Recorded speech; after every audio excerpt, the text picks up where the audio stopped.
Welcome back to the Cowabunga Collection. So, by Jova's request, here we are. Today we're doing the SNES version of Turtles in Time. So let's take a look at the magazine articles for it. Now these runs can truly be complete if you stop zooming through them. Once again, Konami leads the way into new territory. Oh, what? Donnie, what's up with your face? Has it not loaded all the way through? Konami is now making video games twice as memorable. Super NES is ready to arrive, but we'll already jump ahead from 8 to 16-bit technology by creating 3 unbelievable thrillers. Castlevania 4, Gradius 3, and The Legend of the Mystical Ninja. A triple play that will send graphic realism as well as your sales to new plateaus. If we sound confident, it's because we are. Our drive to supply you with superior NES games is the same drive that propels us to the forefront of the Super NES video industry. We also house the largest, most extensive R&D group, enabling us to effectively back-hit licenses with great games. So while we are the largest third-party supplier in the video games industry, when it comes to capitalizing on new opportunities, we play anything but games. Okay, now I get it. The digitized pixels. That aged tremendously well, in hindsight. So, why did you skip all the way to page 20, Pedro? Because remember, this is the collection of various articles for all the games, so I skipped to the ones that are relevant to the SNES TMNT4. Right. So, guys, guess who's coming to the Super NES? These guys. Pirates of the Caribbean. Well, one of them. Lone Ranger? So Donnie's a pirate, Raph is a cowboy, Leo is an astronaut, and Donnie is a caveman, which is interesting. Cool. Oh, cool. We finally get guns. But yeah, no, I see the irony in making Donatello the caveman turtle. Yeah. That being said, I don't know if it was Kevin Eastman that drew this, but yeah, once again, these illustrations look good. Alright, the Turtles are in for the times of their lives. Cowabunga, courageous ninja dudes! It's TMNT4, Turtles in Time for the Super NES. The Fab Four are in a time warp tailspin direct from the second arcade game, and there's the most bodacious bonus. Now you can also go shell to shell in a tasty turtle Bashorama mode and find out who's the most radical reptile of them all. God, this is such fucking word salad. Alliteration. Take on 10 explosive levels featuring a humongous 3D graphics. You've got 9 turtle attack moves to use, including the catapult, cannonball, and bulldozer. This disifying trek through time takes you AD, BC, and AD again. You'll be hurled through time so much you may hurl yourself. But don't forget your mission to find April O'Neil. Swing! Really, a reference to that movie? Why? And the stolen Statue of Liberty before Shredder makes a mega-sized lawn ornament out of her. So achieve turtlosity and go for it. Check it out, dudes. Arcade screenage on the left, Super NES screenage on the right. They're like totally the same. Aren't those studs at Konami awesome? Huh. Totally. Remember, one of the big selling points for this game is that it looked just like the arcade original. So, yeah. So, guys, aren't those studs at Konami awesome? I guess. Specification required on which ones. Also, I see that Konami saw TMNT3. Oh well. Warp back to the prehistoric age where foot soldiers fly air pterodactyl and drive Tyrannosaurus convertibles. Become a gnarly neon Knight Rider in the year 2020 and do some heavy headbang with. Oh yeah, the year 2020. That sure seems like a dystopian future. Shredder's bitch. And Edge, want to talk about how well this aged again? Yeah. Konami being good guys, the year 2020, it's just a service package, isn't it? Fight for your hide on a treacherous 19th century train right through the Wild West. Deep 6-letter head, and maybe you can make a saddle out of his face. And here's the cover. Wow, that's dark. Again, pretty cool cover. You maniacs! You blew it up! Yep. And once again, if you have any problems, contact the Konami Game Hint and Tip line. Be sure to ask your parents' permission before you dial. As you truly learned from the wizard, you'll obviously need our hotline to play these games proper. Well, this game is at the very least straightforward, so fortunately there was no need to now. Again, I'm still convinced a lot of the stuff like the tornado thing in Castlevania 2 was done specifically because of the fucking tip line.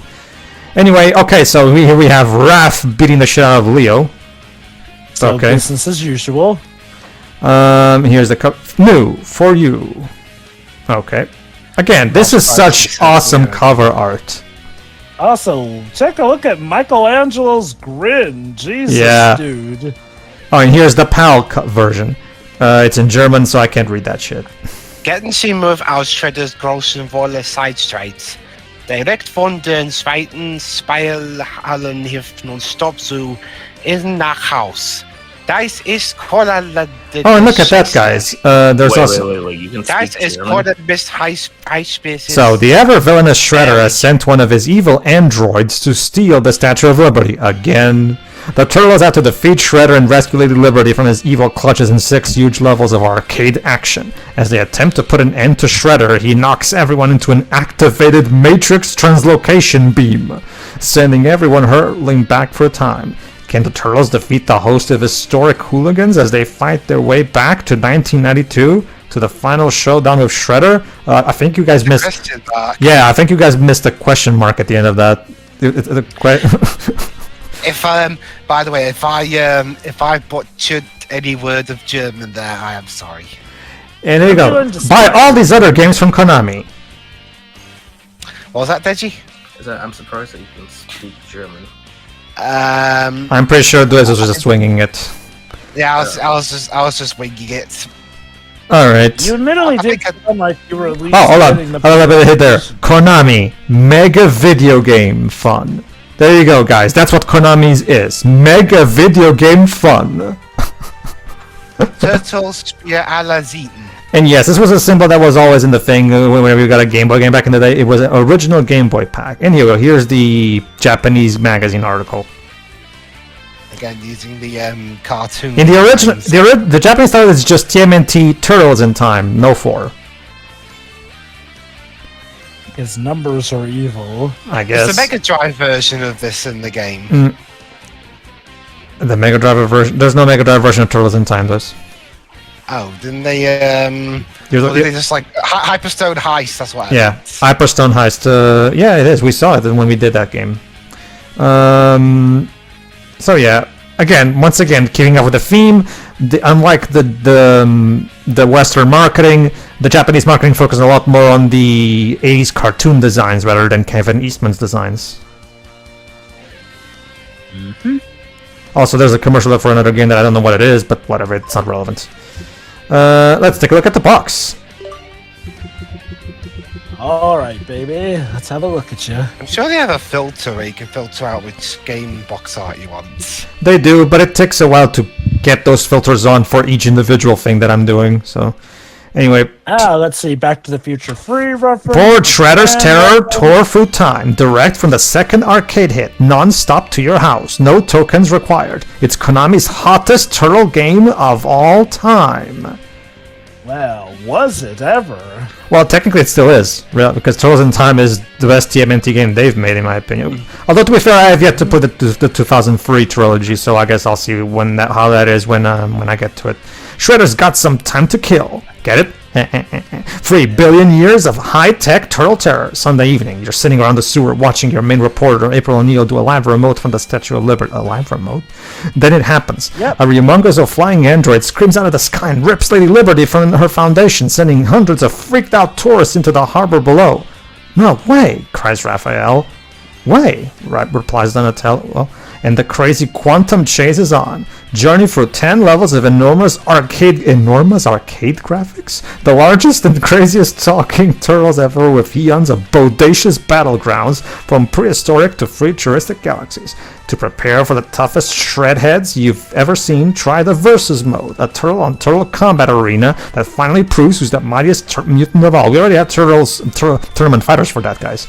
Also, test your slice 'em up Now speed it in can the... be done in the hottest Konami game of the TMNT series, Pedro. I guess. Get ready for the 3D jab and toss that Wait, get ready for the 3D jab and toss that sins, and I'm pretty sure I'm pretty sure that's a grammar error there. No, wait. I'm guessing what they're saying is that it's the jab and toss maneuver that sends enemies flying right into your face. I guess. Mondo, body slams, and Pizza power bonuses make you more troll than ever before. You better believe you're going to need it. Team up for double trouble with a partner, or have yourself a solo sunset. Also, for sale and use in the USA, Canada, and Mexico only. Also, this package is made from recyclable materials and is recyclable. Well, shit, we can't play the game. Sorry. Well, okay, me and Pedro card to Joe for a Dejimon. Made in Japan. Blah blah blah. All right, let's take a look at and here's of course the Japanese cover. Pretty good. I can't read Japanese, so... It probably just says the same thing, like, whatever. Alright, the back cover. And yeah, the back cover actually has a lot more color compared to the more blackish Western cover. There you go. Leo, Raph, okay. Dejimon Ninja Turtles is the richest trademark of Mirage Studios USA. Not anymore, it's Nickelodeon now, bitch. Remind me, Dej, did Nickelodeon actually buy Mirage Studios, or did they just buy the IP itself? They were sold the IP to... Oh, so Mirage actually put the IP for sale. Okay. Yeah. Surprising, considering it's their biggest IP. Anyway. I wonder if maybe it was a point where the franchise wasn't in its hottest... Congratulations! You now own TMNT4 Turtles in time for your Super NES. To prevent turtle extinction, read on, dude. Anyway, Shredder just picked up a woman. My. Sunday evening, you're sitting around the sewer watching Human Reporter. Yeah, well, this is literally just the back of the cover. Like, they just copy-pasted this shit. Well, except the after the way bits. Yeah. Okay, so the Yes. looked that up. Lard believes the reasoning was simply that Eastman was just tired of it. He wanted to move on and has other things to spend more time on. What happened was, Eastman already sold up years before, so Peter Laird was running it single-handed, and then he sold it to Nickelodeon. With the cunning of an ancient ninja warrior, you battle through the first 3 levels that lead right to the heart of the Technodrome. Oh, only 3 levels before we get to the Technodrome. There you find Shredder controlling the Metallic Terror by remote. You've been a bad boy, the Metallic Terror by remote. Oh, wait, is that? Oh, never mind. You've been a bad boy, you bloated beanbag. Oh, okay. So that's Leo then. Yeah, Leo. Yeah, for some reason Konami's games have this thing where Leo calls Shredder a bloated beanbag. I don't even know what the hell that means. Like, maybe he was talking about the dome. I guess. The drome. After you defeat Shredder, he goes out over the edge, knocking everyone into the activated Matrix no location beam. Yeah, we already know this. With a flash, you're all sent back in time. Let's do the time. Try again. Blah, blah, blah. You're ready to estimate class. Oh, another final one. You've read this in history class. Now, time to rewrite it. Staying full of life. Unlike most creatures, a turtle has 3, 5, or 7 lives to choose from. Okay. Beginning of the end. Jesus. Insert the game pack on your Super NES. Okay. Color mode. Choose between a brightly animated game screen or a grittier, down and dirty comic book style color. Translation. Do you want the game to look like the comics or the 80s cartoon? That's basically it. Ooh, how nice. Oh, remember, Upperstone has also had this, and I showed it off, so it's the same thing here. It's Leonardo's power rating, Michelangelo's power rating. See, the thing is, Dwebs, Konami had this thing back in these days where they would always make different games for each platform. They would always make a different version for the Mega Drive and a different version for the Super NES, instead of just making the same game for both platforms. I don't know why. I mean, that sounds like you're you're giving yourself extra unnecessary hard work, where just focusing on just making one game would lead to better, and putting it on both platforms, I think, would probably lead to better results.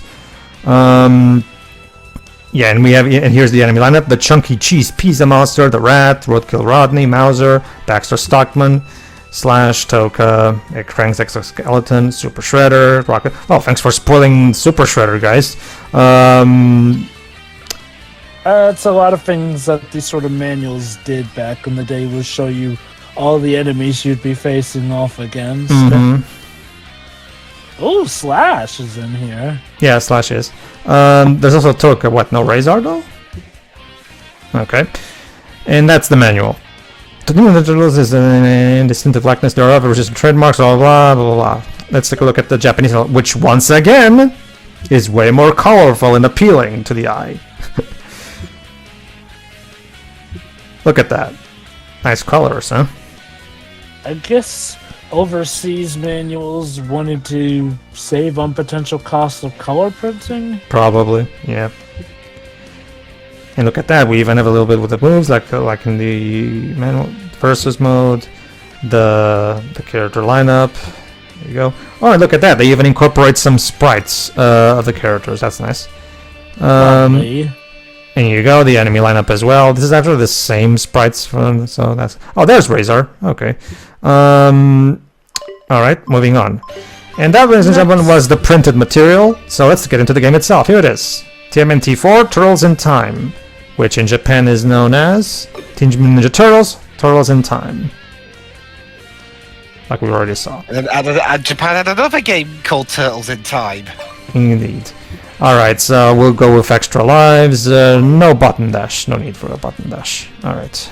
Let's continue. Daring today, are we? Well, all the button dash option does is make it so that you just press forward once to start running, but I want to actually control properly when I start to run, so...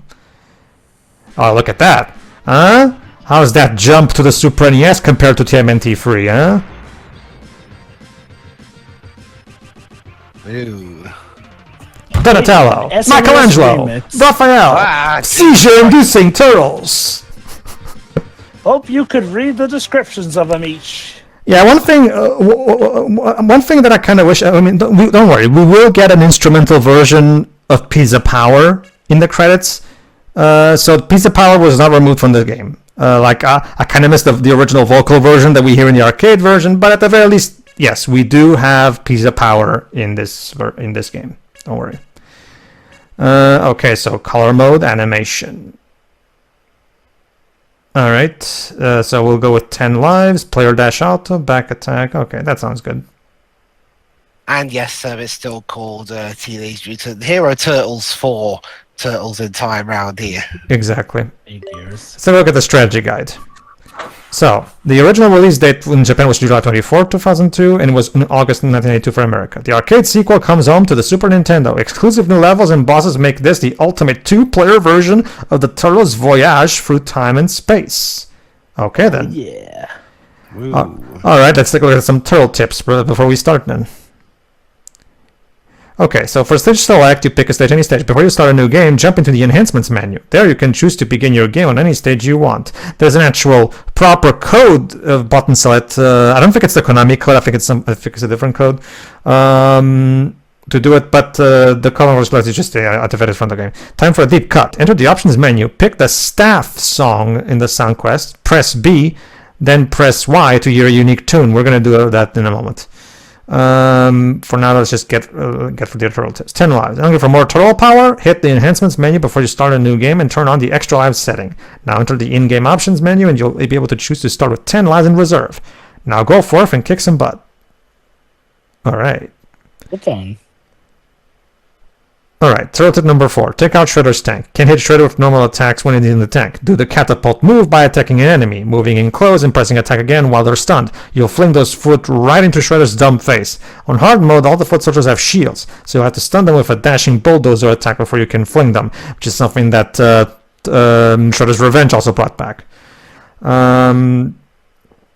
What's in the box? Scared to grab the box of Hard Knocks because the manual says using it will cost you an extra life? Don't worry, that tip's bogus. Eat it without fear. I mean, I assume they're eating it, right?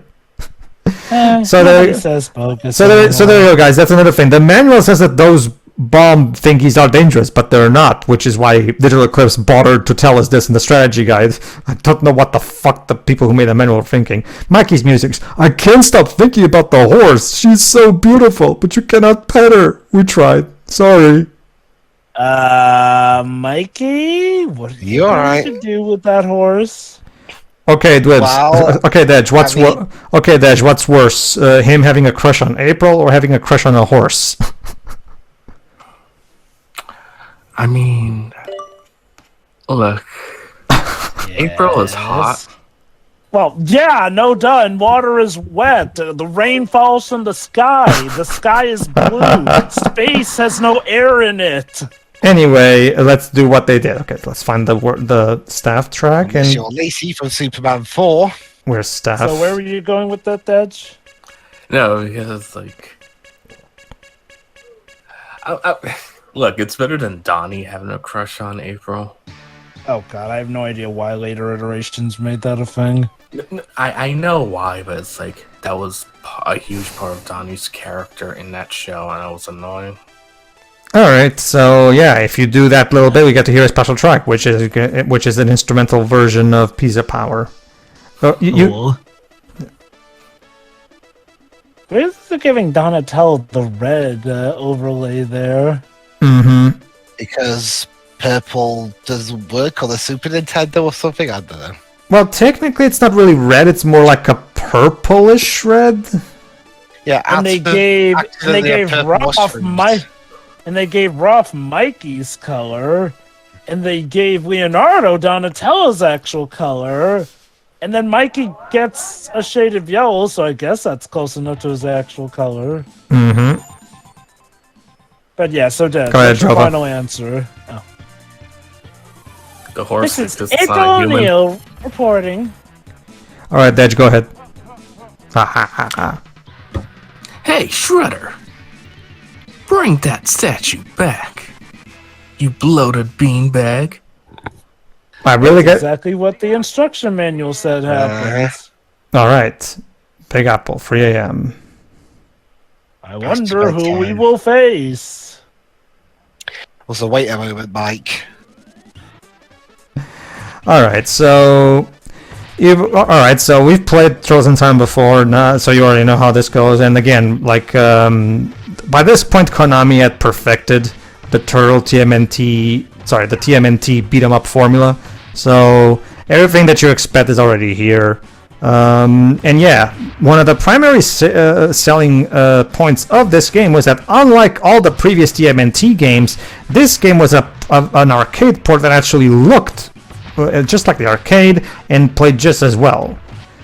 I mean, for a big selling point back in the day. Yeah, while the NES port of the original arcade game was decent, considering the hardware limitations, let's face it, it didn't really capture the magic of the original because there was no way to. They did the best they could, but yeah, there was just no way you could properly capture the magic of the original arcade game on the NES. It was just not. The NES was just not capable of handling that. By the time we got to the Super NES version,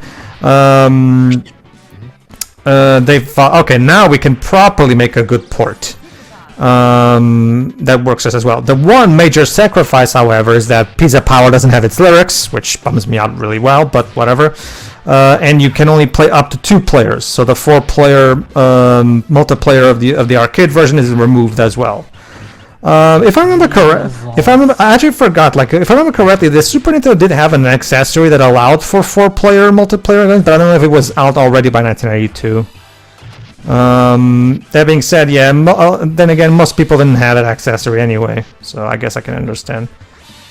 But yeah, that's the primary thing. This game, unlike the NES port, does indeed do a great job in capturing the magic of the original arcade game, Turtles in Time. So yeah, and yes, this game ain't fooling around. You start off legit with a giant crane shooting I-beams at you as early as the first stage. Indeed. Let me see. SNES multi-tap. Like they said, this is the beginning of the end. Oh, here it is.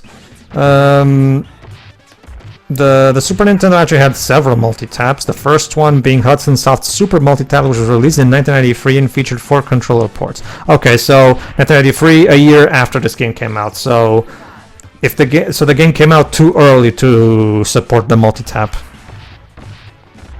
All right, and here's our first boss battle. Terminate the Turtles. Baxter Stockman. Yep. With a machine gun. Well, I'll give him credit. This is a better Baxter Stockman boss battle than the one that we found in the NES original. Well, rather the TMNT2 game, like the port of the original arcade game. Go on. You gotta love, for all the weird super science gadgets and gizmos he's attacked the turtles with, here he just decides he's had enough and decides to attack them with a machine gun that also shoots out glue arms. Guess he's had enough. Yep. By this point, Konami had fully embraced. How did you, turtles? No. Okay, I love how the main instrument of the song sounds like a guitar on helium. Like, shoot, did he get that gun from the old granny? Cowabunga! Carry on. Yes, Cowabunga. You ever wonder that the '80s Alley cartoon is the Cat only incarnation that has Baxter Stockman as white, while every other one it's like no, he's Yeah. That's Probably helps that the original he was black in that. that was quite the problem, unfortunately. Yeah. Well, I guess the logic was, oh no, we have a black guy voicing Shredder. That totally makes up for it, right? Nah, I just feel like they did the revamp the character because comics, because that happens a lot. Like, it's one of the few. Okay, it's one of the cases where I won't attribute malice to it because I do legit think they did that maybe, with the idea for the character to just be different, seeing as how Baxter Stockman is, well, he starts off way more comedic than Stockman usually does. Oh no, Baxter Stockman in the '80s cartoon he's basically a loser. So. Just look at what's it called? Bane. Didn't they change his ethnicity in The Dark Knight Rises? Mm-hmm. Yeah, I think so. Shoot. Actually, come to think of it, I think the '80s cartoon was the only time that Baxter Stockman turned into a flea or a fly man. The 2012 cartoon did that. Yeah, if I remember correctly, didn't eventually become like a proper iconic part of Baxter Stockman's character in general. Eventually. Just the 2012 series, but everything else. Okay then. Was that the crossover? No, he's talking about the 2012 cartoon, that CGI one, where Rob Paulson plays Donnie. Oh right, and the Batman TMNT crossover as well. Yeah. Okay. Well, remember the primary reason is because Fred Wolf was a big 1950s sci-fi fan, so he decided to make Baxter Stockman a big homage to The Fly. So. I like Jeff Goldblum. Mm-hmm. Oh, trust me! Like, have you seen Devin Cronenberg's remake of The Fly with Jeff Goldblum? That movie is quite disturbing with its imagery. Oh boy! No, trust me. Like, David Cronenberg shows you every bit of the body horror of Jeff Goldblum turning into a fly. I haven't seen that film. Dwebs, it's called The Fly. I thought The Fly was like a code name or something. Nope. I'm gonna mangle your green slime balls. Okay, so I haven't really watched much of the '80s show, but was he an invention of Donatello? No. I don't think so. At least let me double check, because it's been a few years, so keep that in mind. Because most incarnations he's a Donatello invention. I don't remember him being, but again, I have to check real quick. Let's see. The Power Rangers also piloted him in the Power Rangers TMNT crossover. Yeah, here it is. Metalhead. That was a crossover. Great. Okay. Krang imbued Metalhead with the thoughts and ninja abilities of all the turtles in the making of Metal. So there you go. He was a robot created by Krang in the '80s cartoon. I'm guessing comic book Metalhead is like where Donnie makes him, but then Metalhead turns against him or something. I think he's an original from this show. Okay then. But I'm guessing like later when the other incarnations adopted it, they changed it so that Donnie made him. Yes. Okay. No, but like it's your typical it's your typical villain makes a robot version of the hero to stop the hero because fight fire with fire. Kind of like it's not a robot version, but it's kind of like that episode of Pop-Off Girls where Mojo Jojo makes the Rowdy Rough Boys because fight fire with fire. So it's a very typical trope in kids' cartoons, specifically superhero ones. All right, everybody, tune in for the next part where we continue. See ya. Hey.